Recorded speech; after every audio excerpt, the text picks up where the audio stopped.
Hello and welcome back to the Forge TV Students' Union Officer Debates for 2013. Now coming up next we've got the Students' Union Development Officers. So remember, if you at any point wish to ask a question, tweet using the hashtag SUVote and I'll put your questions to the candidates. First, would you guys like to introduce yourselves? Sam, could you start please? Yeah, of course. Hello everyone, my name's Sam Negus. I'm standing for the Development Officer position. The reason I really chose to run was because we are part of the best students' union in the country, but there are always improvements to be made, and I really feel passionate about representing students and how their union develops in the future. My name's David Lodge. I've had loads of experience in the Students' Union. I was on Encliffe CDC in first year, LGBT committee. This year I'm chair of Societies Committee. Kind of thanks to all of this experience, I really believe that every student should feel like they own a part of their union, and it should be more accessible. It should communicate better with its members, and I think I'm the best person for that job. Okay, thank you. We'll go on to our first question. Remember, if you want to come back on each of his points, feel free to do that. That's absolutely fine. So, Sam, do you want to start with the first question? Of course. You'll both have a go at answering it, by the way. How are you going to ensure the University House refit best serves the needs of students? One of my manifesto points was to hold monthly surgeries, and although I'd like to do this throughout the year, I want to make sure that at the very start and when the building opens, I really want to have student groups in, and a lot of students in, just to hear how they think that their union should best serve them, especially with regard to space and how they want this to be allocated. And perhaps a better system can be developed for actually working out how you book spaces, although I'd have to liaise with the activities officer to do this. Okay, David. The kind of the space has already been allocated. I think it's more about communication. Throughout the building work, it hasn't really been communicated that well why it's even happening. And bits have been closed off, and it's been a massive inconvenience for people. So just advertising as much as we can. There'll be 6 new meeting rooms, like a state-of-the-art new venue on level 2, more rehearsal space for societies. We just got to get it out there and be able to allocate it and book it properly. Okay. Yeah, please go for it. David, could you just tell me how you actually think that the communication really will work? I think it's important that you have student groups in and find out what their needs are first, as opposed to just say you're communicating. And maybe a lot of individuals who aren't part of clubs and societies might also want to say in how this is done. Actually, one of the things that I want to do, instead of kind of surgeries, or at the moment there are ideas forums, but they can be quite hidden away, have really open, accessible forms of feedback. So booking out the foyer with a giant whiteboard is getting people to actually come and write on it and communicate with officers and tell us directly what they want. Isn't that essentially, though, like a surgery, but like slightly less indirectly, just writing on a whiteboard and then going back to it? That they're making it more open and more accessible, instead of saying come to us. Like when people are walking through the foyer, it's the staff and officers jumping up and going to the students and saying what do you want. But I really do think that communication is a huge part of it, because if you don't know it's happening, then nobody's gonna come, nobody's gonna react to it. Okay. Yeah. Sorry, can I just please make a point? I do think the communication is important, but I think before communication we actually have to find out what we're communicating, and it is finding out what we're communicating that we really have to hold surgeries first and actually find out what students want. Okay. So as we know, the building work is set to be concluded towards the end of this year, and I want to know, after the building work is concluded, how will you ensure that students come back to use the facilities such as the Union Shop when it is back on campus? Sam, you might as well open it with that one. Yep, I think it's important, actually, on the theme of communication, it is about marketing. And first years, and second years actually, especially, they've had the union in their first year where it's been a bit of a building site, things have been moved around and it's quite confusing. So I just make sure it's marketed effectively. As my campaign has shown, I've developed a mobile app. If we can have first years downloading apps straight away, they can find out exactly where services are, make it a bit more interactive, and it's not just the website and emails that they're looking at to actually find out what things are and when things are on. David, how would you go about ensuring students come back to use the facilities? Kind of skip out that middle step, but instead of making people, go away and download the app, go on the website and find it out, like have it there, have people out talking to people, posters properly saying what is going on, exactly when it is happening, why these things are happening, and getting the kind of footfall back through the union. Okay, and I think it should always be mentioned that there is already a university app, Sheffield, I believe it's called. So perhaps would you both suggest a better utilisation of this, having it better publicised? Do you agree with that? Yeah, something like that, because I mean, that's a university-owned app. It does have quite useful features, like it can just come up with your timetable on your phone. But I think the only place I've seen it mentioned is in an obscure email from Kix. So, yeah, but better publicising things like that, where it really would give benefits to students. That's what we need to do the most. Okay. If you can respond to the point, or Yeah. no? Okay, brilliant. I want to ask you both how you will ensure societies financially can benefit from the development of the union. So how will you ensure the finances of societies are fairly allocated, and the space is also fairly allocated to societies? Well, being chair of societies committee at the moment, I can tell you it's no easy task getting societies kind of in a good financial position. So as union development officer, I'll of course, thanks to that experience, kind of fight to give activities more money.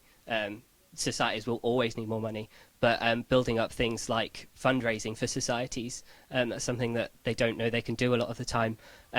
Advertising things like the alumni fund, the funds that we allocate at the moment, like Society's Extra Fund, get them applying to that, but also allocating the kind of spaces fairly and advertising that they are available, because equally some societies don't necessarily know that they can book out like the TV studio space that we've got at the moment.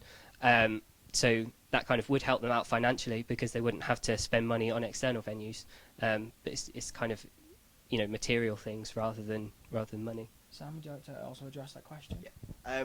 I'm going to address the first question and funding first.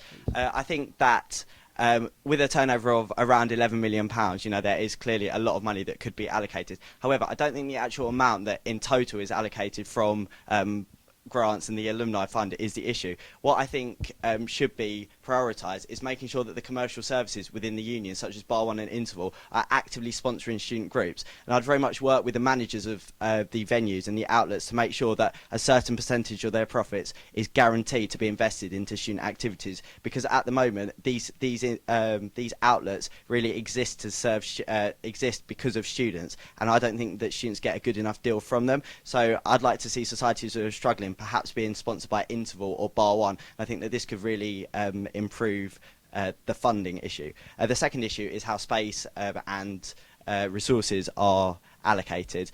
I think it's very important, and this is why I'm going to link it back to my surgery manifesto point, that we hear what students want, exactly how they want it to be done, because it is their union and it should be up to them to decide exactly how things are done.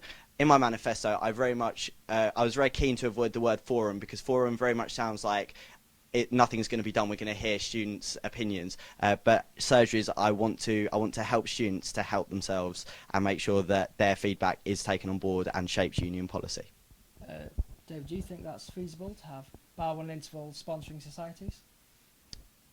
It already happens.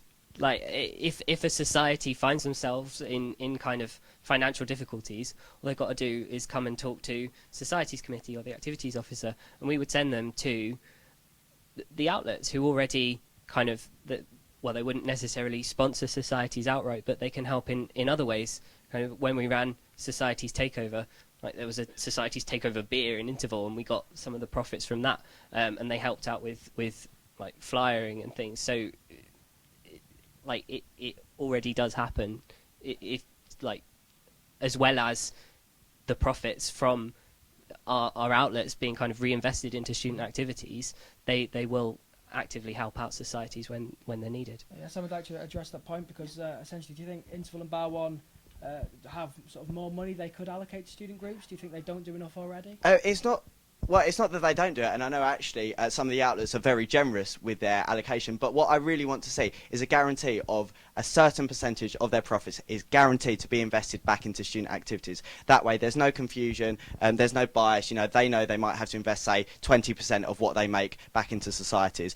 And as chair of RAG, you know, I do understand that they can be quite generous, but I'd just like to see more of a guarantee that they will reinvest back into activities. Okay. I'd just like to remind viewers that if they do have any questions, to get involved, tweet using the hashtag SUVote, and I will put your questions to the candidates. Now, next, I'm just going to address a couple of things from both your manifestos. Sam, you've got the mic. Might as well start with you first. Okay. We already have separate reward cards for coffee revs and the union shop. Surely giving away things for free isn't necessarily to the benefit of the union? I think it's important to reward loyalty to the union. At the moment, we've seen, because of the building work, an adverse attendance at not only the club nights, but bar one's been a lot quieter, and things just, I don't think, are ticking over as much. And okay, this year it's been okay because the university are actually covering any losses that the union make. But we do need to make sure that we are providing good value for money. And I think that giving students money back is just a small way that we can say thank you. And with, as I've said before, with a turnover of £11.2 million, this isn't going to create a lot. It isn't going to create any sort of budget deficit, and it's going to encourage students to come back. But I do agree that, you know, there are these separate cards, but I'd like to see them rolled into one. So I'd make sure that I work with the managers of commercial outlets as well as accommodation and commercial services to make sure that any card can just be used across outlets, as opposed to the confusion which currently exists where there's one card for one and one for the other, as you've already mentioned. David, would you like to sort of address the issue of bringing students back to the university? Obviously, Sam suggested this card. Do you think that is a feasible policy? And if not, what else would you suggest to bring students to increase the footfall in the university? I would question, because on the one hand you're saying, you know, reinvest more profit into activities and societies, but equally if you have a loyalty card and you're just giving things away to customers for free, that's going to take away money. So like I don't necessarily think it's a feasible policy, but like I'm going to go back to my point about communicating. If there's one thing that I really think that the union could do better, it is communicating, because there are so many amazing things going on here, and people need to know about it. And I think that on its own would bring people back in if we can say what do you want in a kind of open, accessible way, and then advertise it. That would bring people in. And kind of, you say that kind of club nights and bars are seeing fewer people coming in. Activities and sports are seeing more people coming in. You know, push that, advertise it, and let people know. Hey, David, just like to ask you a quick question. Mm-hmm. Obviously, club nights have moved to other venues around Sheffield. I just want to know how you would bring the students who are currently in their first year, so not experiencing most union club nights, how would you bring them back? Would you bring drinks offers? Would you sort of say that was a viable idea to bring people back to club nights? Yes, up to a certain point. I think there's got to be something more than that now.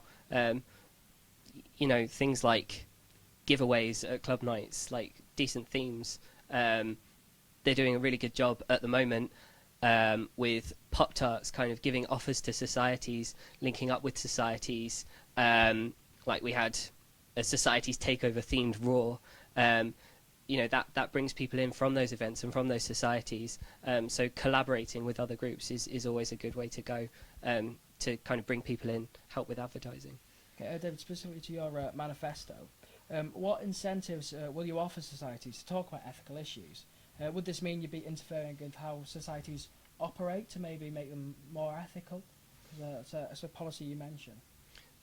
I don't necessarily think so, because, you know, ethical ideas, it doesn't necessarily have to be environmental. Things like recycling and the environment are things that probably spring to mind first when you think about, you know, ethical ideas. But like one thing that this year's officers have been talking about a lot is inclusion amongst societies, and that in itself is an ethical issue. So it's something that societies do talk about already, and I think that should be kind of rewarded and encouraged through things like the Society of the Week scheme.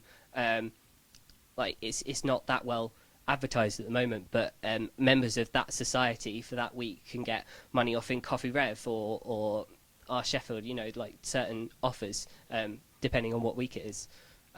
So kind of giving them a kind of push almost to articulate those ideas a bit better and have more of a direct influence into policy, because we could take those to Union Council and actually they would have a more direct influence on the decisions that are made. Okay. Now, with the current students coming in, our first years, and the next students will be paying a lot more than we do now, paying £9,000. So I want you to tell us how you'll be able to deliver value for money for those students coming in for their fees. I would deliver a students' union that people can relate to, that every student can own. You get your value for money from a reactive students' union with a whole range of societies, nights out, outlets that will give you the best value that they can. Sam?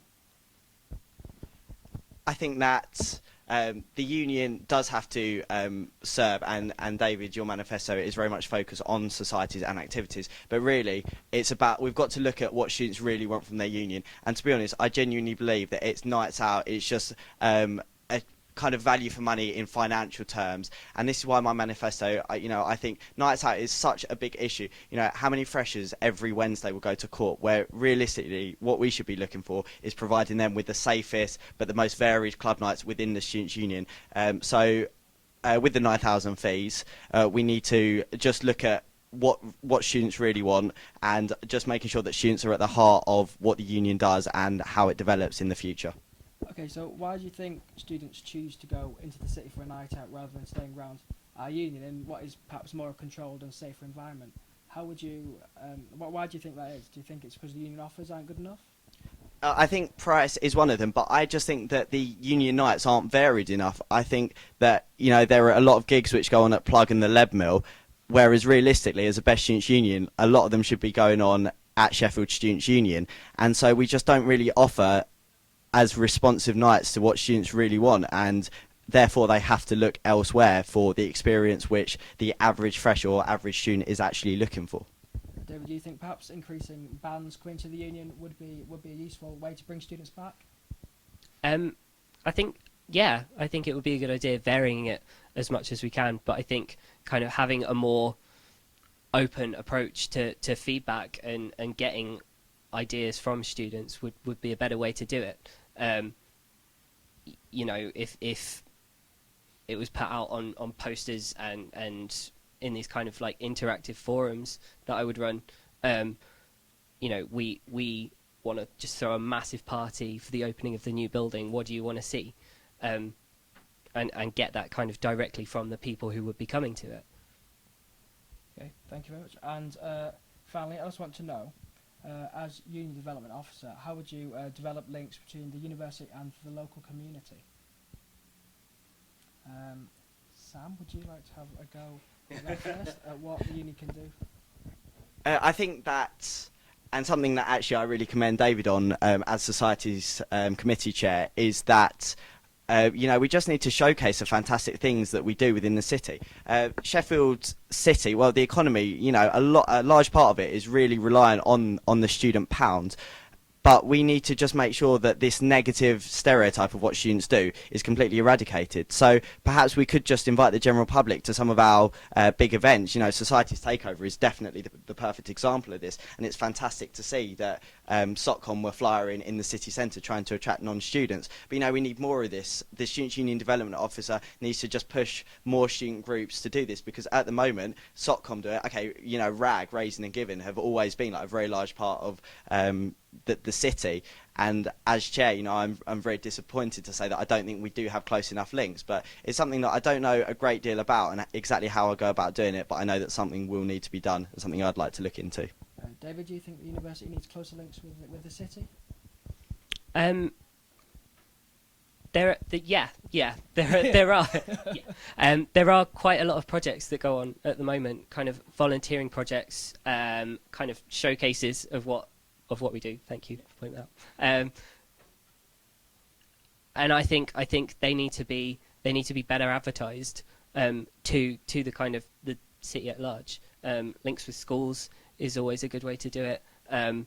Something we did for Takeover was email schools and invite them directly, but also kind of get our societies, our campaigns to do it, as well as kind of pushing societies to talk about the issues affecting them, whether that involves kind of volunteering or going out into the city. I also want to give more kind of support and funding and training to campaigning groups, so that will give them a chance to kind of start campaigning outside of campus. Like let the city, let the wider Sheffield know what is going on at Sheffield Students' Union. Yeah, please. I think also Sheffield University prides themselves on the fact that we are a civic university. So we really do need to look at ways to improve and widen participation. Again, I just want to make sure that students are aware. Local primary school children. Not primary school, secondary school children, are aware of exactly what we do, but also make it clear that, anyone can come to university, and it's just, about improving our image within the city. I think in some of the more deprived areas of Sheffield, there's probably a feeling that we're just quite elitist, a lot of us come from a long way away to come and study here, and perhaps we might be from middle class backgrounds, but it's something we just, we need to showcase, we need to communicate with the local community, and hopefully this will improve participation and really cement ourselves as a civic university and students' union. Okay, guys, firstly, thank you very much for coming along. We really appreciate it. Coming up next, we'll have welfare candidates. Any questions for those, tweet us with the hashtag SUVote. Well, guys, thank you very much. These were your union development officers. Thank you very much.